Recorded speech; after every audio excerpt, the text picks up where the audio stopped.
Good morning. This is Mortality with Meep, and I'm doing an update of U.S. mortality as of the morning of the 5th of May, Cinco de Mayo 2021.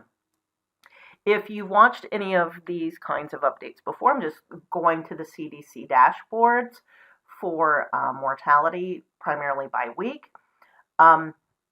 There's not really much new to report, but if you're entirely new, going to show you the dashboard. I'm only going to show you those dashboards I think actually are usable, or that you can actually get something useful out of it in terms of insights, patterns, trends, and that sort of thing. I will provide the link to this page in the video description.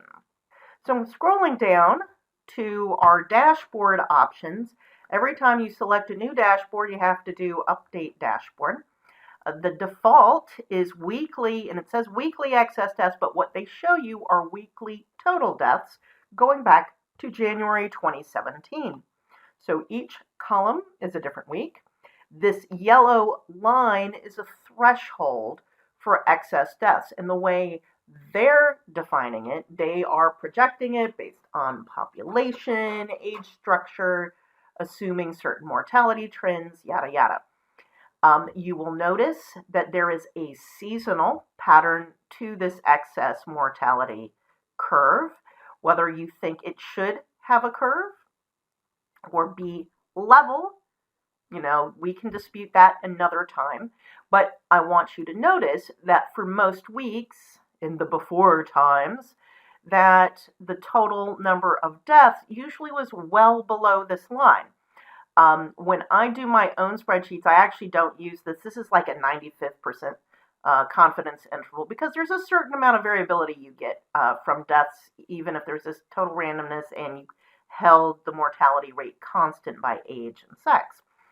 In any case, you can see the winter of 2017 into 2018 was a bad flu season. It went above that threshold. And if we push this back several years, you would see multiple bad flu seasons. Of course, what started in the spring of 2020 was worse than your normal bad flu season, and it was worse than the two flu pandemics from the mid-20th century that hit the U.S. as well. The Hong Kong flu and the Asian flu, and in terms of the percentage increase in the number of deaths. So we have this three-wave structure, and you'll see that it's dropping down here. If you're not familiar with this data, this is CDC data. It's based on when deaths occurred, not when they were reported, and it comes from the various states. There is a lag between when someone dies, and this is all death certificate, and when the CDC gets a report of that death, okay, from any cause. Now, they have a drop down for here that you can pick states, Puerto Rico, and Washington, D.C., and then specifically, if you're not familiar, New York and New York City. So New York is New York State minus New York City, and I'm just going to show New York City. Just an FYI, I am going to be editing all of the transitions between changing dashboards, and even within one, because it takes time for the Tableau dashboard to update itself. So just an FYI, it's not instantaneous. It does take some time. It is a little slow. In any case, this is New York City, just deaths in New York City, and you'll see a little bitty extra deaths back in 2017, 2018. But you see this huge spike, and this is over 600%, the normal level of deaths in New York City. You'll see a little bit elevated in that second wave, and what you'll often see in most states or most locations is that you may have two waves. The two-wave states tend to be, it's either spring 2020 and then the fall-winter of 2020 into 2021, or summer and fall-winter. And then there are the places that basically have one wave, and that's the fall-winter wave. That's basically most of the states. If you didn't get hit or in the first two waves, you got hit in the third wave. So let's contrast what we saw for New York City with New York State minus New York City. And we see they had the spring spike too, peaking with the week ending April 11th, 2020. And then they have this fall-winter wave. I want to show you the clear structure of the summer fall/winter wave, which we see in Florida. A little bit of extra back in the spring, but really there was a summer wave, and then we get a winter wave. It's very clear.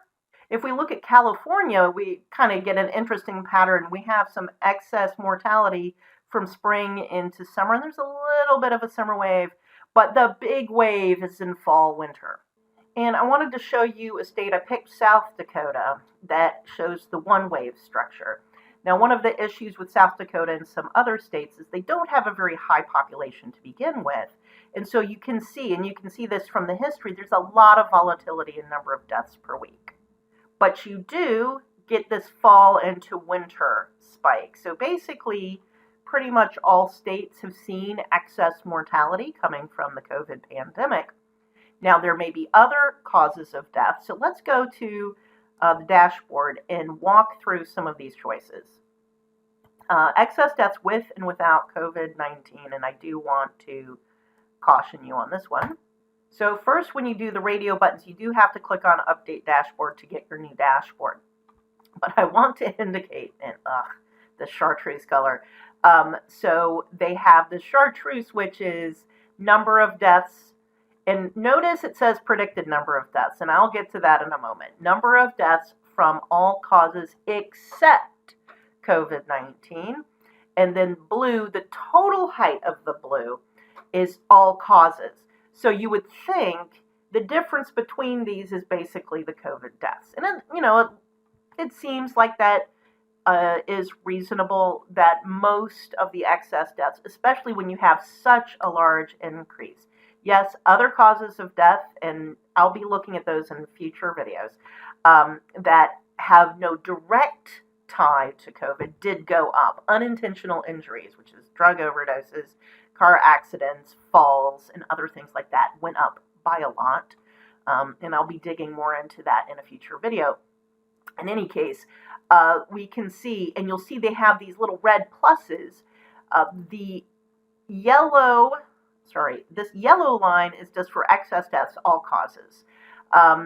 If the bar is over that, then we're saying we have excess deaths. Now, I do want to talk about what is going on over here starting in January 2021. And that's a good question.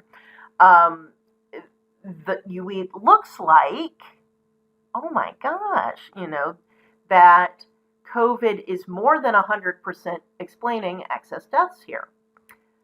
You got to be careful. And let me show you why you got to be careful. I just picked West Virginia for the same data set. I am going to tell you right now, this predicted total number of deaths with or without COVID, this blue bar, this is a predicted number. And no, they're not predicting this is all COVID. And that's because what we're looking at is not only deaths that have been reported to the CDC, but they have kind of trended it a little. They've weighted it. And so I'm going to show you the weighting. So I picked excess deaths with and without weighting. Now, this is not showing COVID versus non-COVID. This is just showing what was actually reported. And that's the dark blue. And then the light blue is the extra that they're predicting because of that reporting lag. I'm going to tell you right now that, no, we're not assuming, and someone, and this drove me nuts, someone had posted, oh, they're saving lives, we're predicting lower deaths. You've basically got to discount the last 4 weeks. Let's look at that West Virginia chart again. Remember that West Virginia chart where like the last 4 columns were total blue? It's like, oh, is this all COVID? No, what it is, it's all predicted. And they don't have a split out. They are just using data they have. I don't want to get into the approach they're taking versus the approach I would take as, say, an insurance company actuary, because we'd have different goals. It's just not useful for me to get into those details. So we can see that for West Virginia, there's quite a bit of lag between when the deaths occur and when the CDC finds out about it. That's not true about when West Virginia finds out about it. So the last week we have reported deaths for is the week ending February 13th, 2021, and it's not a complete week. So to give you an idea of what we would consider a complete week, that would be like, the week ending January 25th, 2020. Now, you might have a body appear at some point that's long dead, and then you impute it to a particular date, but this doesn't happen that often, and it doesn't affect the death statistics that much. I want to show you one other state on this dashboard before I move forward, and that is North Carolina. I will note that the CDC has basically given up on trying to do any weighted estimate for North Carolina deaths. Okay, I might be exaggerating, but the approach they take doesn't really work well for North Carolina. I do not trust a lot of these numbers. Oh, did it really go down and then up that much in 1 week? Maybe. It is hard to put credence on these, and one of the issues is that North Carolina, my understanding is, still uses a paper system and getting their records from them to the CDC. And my understanding is, West Virginia also has a very large lag. I'm going to show you something that is kind of more representative of the states we have. But you'll see the last week we have data for North Carolina is the week ending January 2nd, 2021. And we can already tell, like these last 5 weeks from North Carolina, they don't have all of the deaths in yet. Let me show you a better state. So here is New Jersey, which is better for the data, much more up to date. We see the last week we have reported from them is the week ended April 17th, 2021. And we see a little bit of a percentage of the deaths being weighted. So most of the deaths we have in good time. So for New Jersey, I would say we have close enough for complete, like 99 point whatever percent complete for 2020 if I want to do an analysis. But again, we need to be careful when we look at these data. We need to know, is it weighted or not? When you download these data sets from the CDC, there is a field that says whether it is predicted or weighted, or this is the unweighted actual reported numbers. So this is good to know. So the next display I want to show you is percent excess deaths. It's not great, but it's not as bad as the number of excess deaths dashboard. You can check that one out yourself. I do not like it. So this gives us a week-by-week shading of how bad the excess mortality was. If it's white, basically we're not really detecting any excess mortality. The darker it is, the worse the excess mortality is. Now, this is in alphabetical order. I have mentioned I prefer tile grid maps, and again, I'll do an update of my tile grid maps in a future blog post, if not a video. And you can see kind of these wave patterns. So New Jersey, really bad spring of 2020. Then it was quiet for all of the summer, and then we had the fall-winter wave again. Let me get New York. So New York, state without New York City, bad in the spring, quiet summer, and then it came back in the winter. Similar for New York City, really bad in the spring, and then nothing in the summer, and then again a fall-winter wave. Okay, and so you can see a lot of places at most had 2 bad peaks of excess mortality. Now, it's not necessarily fair to be comparing these states. They have very different geographic footprints. And let me just go to California, because that's the one where I'm like, this is really not fair. You're going to see excess mortality throughout, but if we did it at a county level, I bet the patterns look very different. So this is one I really like, but I want to caution you, these are adaptive dashboards. what you see in red is 2020, in orange is 2021. And I have checked, they actually do wrap around. They do repeat. The last point on the right is the first point on the left for 2021. So those do actually match up. But again, you need to be careful. You see, oh, there's a drop off in 2021. Well, part of it is real.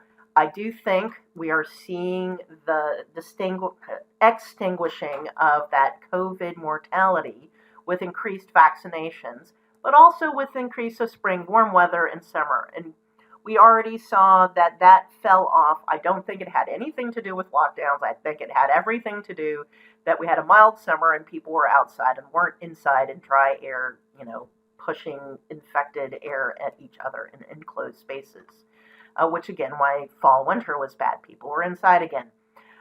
In any case, the issue is they adapt the vertical scale based on what you are plotting. So I'm not going to dig down to any particular state. I'm just going to keep it at the U.S. level. Let me get rid of the two oldest groups first. Okay, and that is, of course, where most of the mortality is on any given year. Okay, but now we can see the increase in mortality a little better for younger adults. So we see, woo, it was really bad fall, winter for 65 to 74. Yeah, they're still pretty old. Let's get rid of them. Okay, so let's look at the younger adults, because this is where I'm seeing structure that is extremely concerning to me. With the oldest adults, we saw some very clear waves, 3 waves. Spring, very spike, boof. We had a summer, and that was a little more gentle. And then we had this fall, winter increase and then coming down. So we see that for 45 to 64. And that's kind of a cusp on mortality in general. I just turned, how old am I? 47 myself. And telling some of my friends is like, yeah, now we're getting on the wrong side of mortality. It starts to accelerate. And that's even in a normal year. But it is hard to see. So I'm going to get rid of the 45 to 64. And I will be digging into the by age. I do have some breakdowns for the entire year for 2020. And there is, just look at 25 to 44. I'm telling you this right now. Very little of that is COVID for the younger adults. And then definitely for the under 25. Yes, there are some COVID deaths in there. But if you look at that elevated mortality for those aged 25 to 44, and it's basically constant since the lockdowns began. What do you think is causing that? It is not pandemic spikes and run up in mortality. When we get to the older ones, and so I'm going to shift it to the oldest. So now you can barely see. Now, from a percentage point of view, that is a large increase in mortality for those aged 25 to 44. It is actually very, very large. But let's look at 85 years and older. We had that spike in the first one. That is definitely driven by COVID. But this one here kind of elevated. That's hard to say. And then the fall, winter getting driven up well in excess of what we see in any regular flu pneumonia from seasonal. And you can see that with the gray. So the gray lines are each of the years, 2015 through 2019, each is their own line. They're de-emphasizing it, but they're there for comparison. So you can see the seasonality of deaths in a normal year.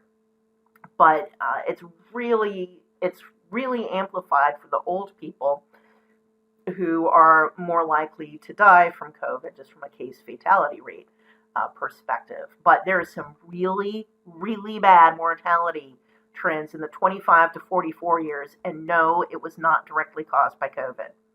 So now let's go to the dashboard where it's deaths by race or ethnic group. Now, again, this is going to be hard to compare when they're all on the same vertical scale, because if we look at these gray lines, non-Hispanic white people are the dyingest people in the U.S., mainly because most of the old people are white.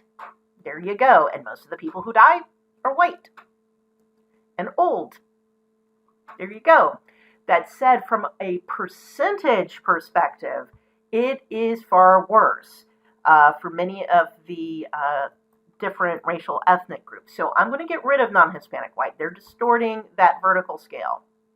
And now we see really how bad it is. So for non-Hispanic black, really huge impact in that first spike. And I'm unsurprised. It wasn't only New York City that got hit. It was also Detroit and New Orleans. Really bad for excess mortality. And of course, they have large black populations. So if we look at, I mean, we can go to those particular states. I'm not going to dig down into particular states. But what's interesting, really bad in that first wave, not so bad in the second wave in the summer. And then, they had some increase for the fall, winter, and then come down. So not so bad. Now, what's interesting for the Hispanic waves is, it goes up for spring, and then it goes up again for summer, and then it's even worse for the fall, winter. Now, you can say, oh, blah, blah, blah, race, ethnicity, and different races. And it's true, there are different impacts, and we're going to be spending a lot of time teasing that out over the years. But what I think you're going to find is it's because the geographic footprint is very different. And you can see this with non-Hispanic Asian as well. So I'm going to let me just get rid of Native Americans and other right now. I'm going to go back to them in a moment, because I do want to show, and I don't care about the causes. They do have all cause in COVID. Again, dead is dead.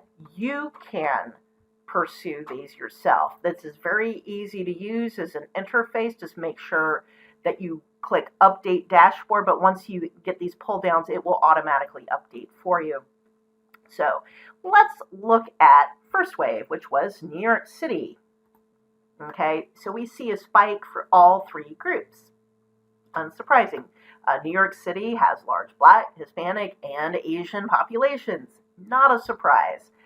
But let's say Texas.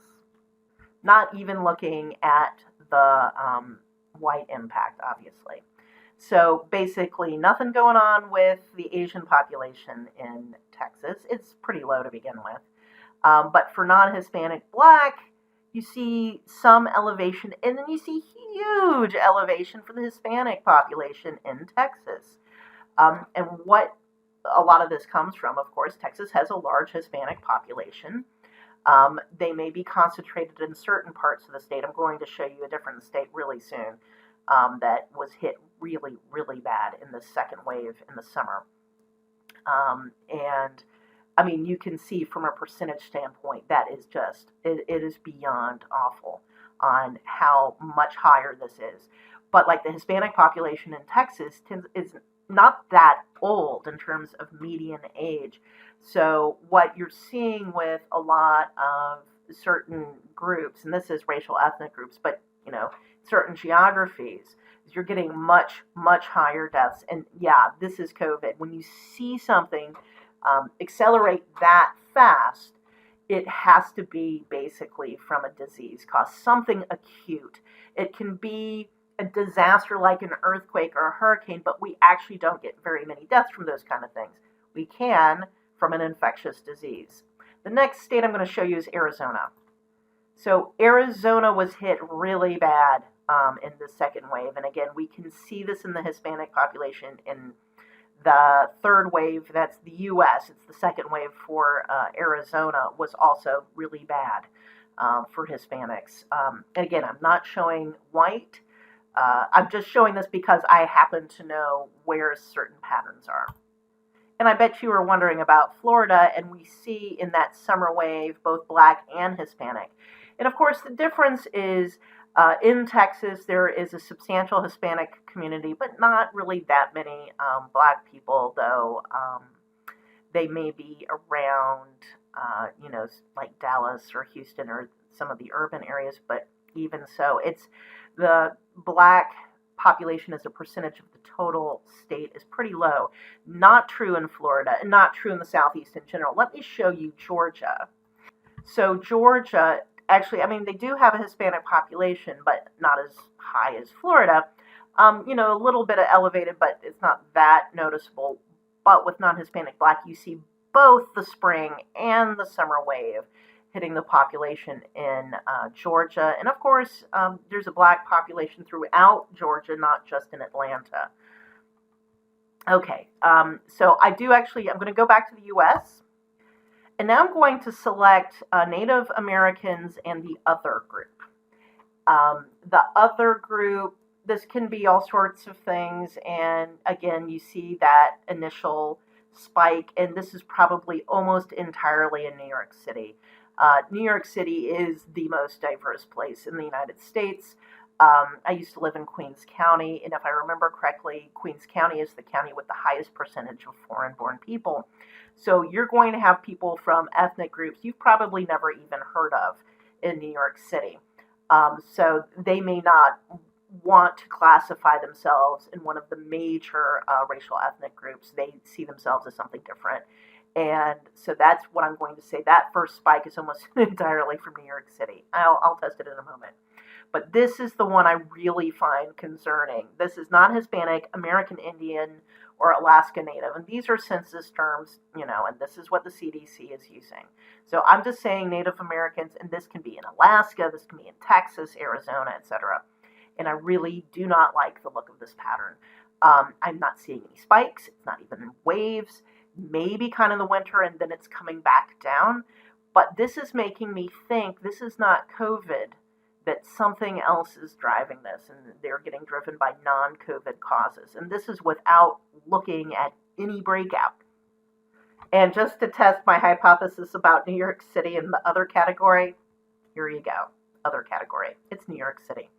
Yeah, New York City drives a lot.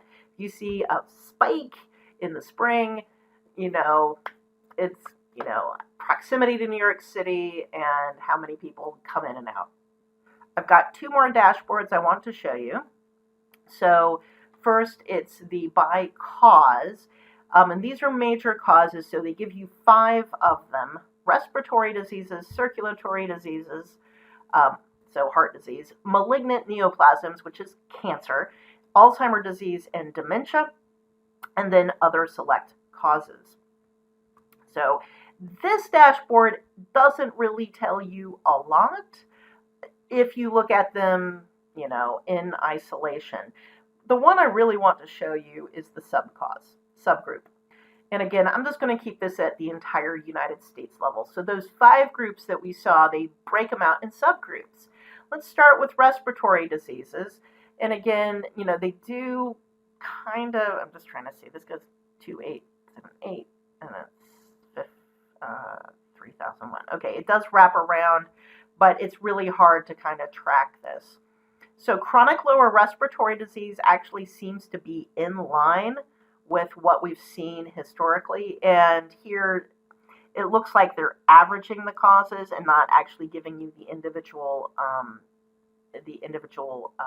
years to compare against. I am, for all of these, maybe not all of these, but for chronic lower respiratory disease, this might be low just because, you know, we don't have all the data in yet. The flu and pneumonia one, though, being super low, flu is at a very, very, very low incidence this year, and it's not because they stopped testing for it. That is going to be a mystery that a lot of people have tried to come up with explanations for it, and I don't agree with them, mainly because they're not showing any differential between different places with regards to public policy and flu incidence. It's low everywhere, no matter whether they did lockdowns or they are enforcing mask requirements or anything. And we know, like where I am, everybody wears a mask going shopping indoors, etc. We really do not have any disputes over that. There is no problem with it. Other places, I know people are not wearing masks, and that, I mean, not in New York, but like in other states and that kind of thing. In Florida, I see plenty of, you know, pictures. They don't have flu, and yes, they do normally have flu in normal years. Circulatory diseases. This is kind of interesting. So ischemic heart disease, ischemic, whatever. That's heart attacks. And we see this spike that might be undiagnosed COVID, or because heart attacks can kill you rapidly, it could be people too afraid to go to the hospital in that first wave and didn't go and then died of their heart attack. Could be. Heart failure is pretty flat. Cerebrovascular, that's stroke. And let's get rid of ischemic heart disease. Will it let me? No, it doesn't look like it will let me get rid of these subgroups. So again, that's a problem in being able to get into there. You can download the data behind all of these. Okay, they have these spreadsheets up here. They also have links to the specific pages where you can get it. And with Tableau itself, because these are all Tableau dashboards, you can get into the dashboard and make a copy of it, which I have done. I don't really like Tableau myself, but you know. Okay, by the way, so hypertensive diseases are elevated throughout, and that may be indicating under treatment of conditions. So for malignant neoplasms or cancer, they're not splitting it out by type of cancer, but just notice it's flat. People have asked me about, oh, will there be increased deaths by cancer because people weren't getting screened, etc. The thing is, cancer kills you slowly. It is the number 2 cause of death in the U.S. by count. For certain age groups, it is the highest cause of death, so people my age. But generally, it doesn't kill you in a matter of seconds like a heart attack can. So what we may find out, because death rates due to cancer have been dropping in general, what we may find is that trend slows. Okay, so it doesn't get better as fast as it had been before because of just kind of the speed of death, as it were. So Alzheimer's disease and dementia, this is a concerning graph to me. Some of this, again, that initial wave can be like in New York with Killer Cuomo, sending sick people back into nursing homes. You have people with Alzheimer's disease. They actually die of COVID, but it gets put on the death certificate that it was Alzheimer's. That could be. That said, past that initial wave, it's just kind of constantly elevated, and that's making me think that's not COVID. That can be lack of treatment, that can be the social isolation, it could be all sorts of things, and people's health degrades. And other select causes, so sepsis and renal failure. Renal failure is kidney disease. Again, one of those things that kills you slowly. But also diabetes. Okay, diabetes can actually kill you rapidly in certain situations, and a lot of people know about this. You get into diabetic coma, and if people are socially isolated and you are not found in a given amount of time, well, you die. I don't want to get into anecdotes because it involves people I know. But I think that is one of the things that we are going to find out, and I do need to dig into place of death. But what I really want to dig into, if I can, if I can get at data of when the presumed death occurred and when the body was found for those who died at home. I have a feeling that is going to have increased a lot because of everyone getting stuck at home and not necessarily checking up on people who live alone, who are old and in poor health, because everyone was concerned about their own situation. There's more and more people, even without divorce, et cetera. A lot of older people live alone. And if they didn't have children, or if they don't have any family, or, if they alienated all of their family, no one keeping up on them, it is just too easy to die and no one finds you. So with that happy thought, and hey, you are the one who clicked on a video called Mortality with Meep. This is generally not going to be a happy thing. I don't have happy trends to tell you other than it really does seem to be getting better. Now, yeah, you've got to discount those most recent weeks, but it does seem that total deaths peaked in January, are coming back down, hopefully, and I will be keeping an eye on this. But this gives me a chance to stop looking at these recent trends so much and really start digging into the details of stuff like place of death, other causes of death, comorbidities, if I can get at that, and things like that, because I haven't been able to do a lot of the analysis I would like to do. I've been spending so much time just trying to get at total deaths. And it's not as simple as you would think. A lot of people think, and again, notice I wasn't even looking at COVID death dashboards here. I generally stay away from those because I do not want to have the disputes of whether or not a death was COVID right now. I'm just trying to get at total deaths. Dead is dead. Okay, so this one was a little long. In the future, I hope to spend time on details of certain corners of the death data, specifically from 2020. But as we can see, we did have the excess deaths going into 2021. It remains to be seen if what's going to happen is we just reset what we consider normal for mortality, and that the mortality in the fall, winter that we usually get from flu and pneumonia gets a little worse because we have COVID in the mix, or maybe it doesn't. We'll see how well these vaccines work and treatments and that sort of thing. So let's keep optimistic. There's different ways of defining optimistic.